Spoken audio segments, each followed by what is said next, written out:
উর্বশীর মেয়ে ওরা মধুমঞ্চে নাচতে এসেছে।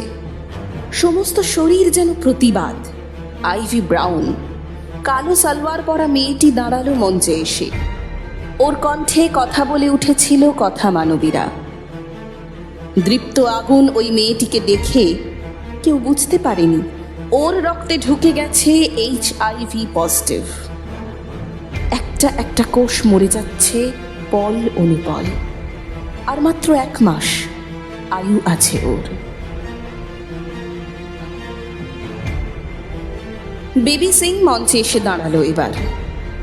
রোগা ঝর্ণার মতো তীরতীরে মেয়ে, নাচের মুদ্রায় তার তির্যক বিদ্রোহ। বাপের হদিশ ঠিক বুঝতে পারেনি। মায়ের ধারণা এক সর্দারজি হবে ওর বাপ। বেওয়ারিশ জন্মের লজ্জায় ঘৃণায় হোমে থাকতে এসেও মাঝে মাঝে কেঁদে ওঠে মেয়ে। পচা সমাজের দিকে নাচের মুদ্রায় যেন লাথি ছুঁড়ছিল সে। বিনা সর্দার খালি গলায় এমন গান গেয়ে উঠল যে মধুসূদন মঞ্চের বাতাস করুণ হয়ে এলো। তেজি হরিণীর মতো সারা মঞ্চে ছুটছে দাপিয়ে। কে বলবে 3 বার ওকে বিক্রি করে দিয়েছিল ওর বাপ।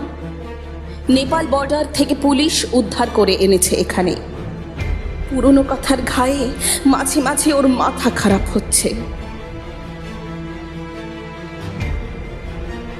গঙ্গা সাপুই এই মঞ্চে এসে কি সুন্দর কবিতা বলছে।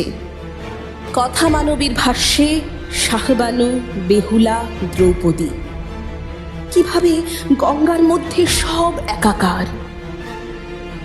বালিকা বয়সে ওর কাকা ওকে নিয়মিত ধর্ষণ করেছে। দত্তকে ক্ষত নিয়ে কথা মানবীর মঞ্চে এখন সে এসেছে বাঁচতে।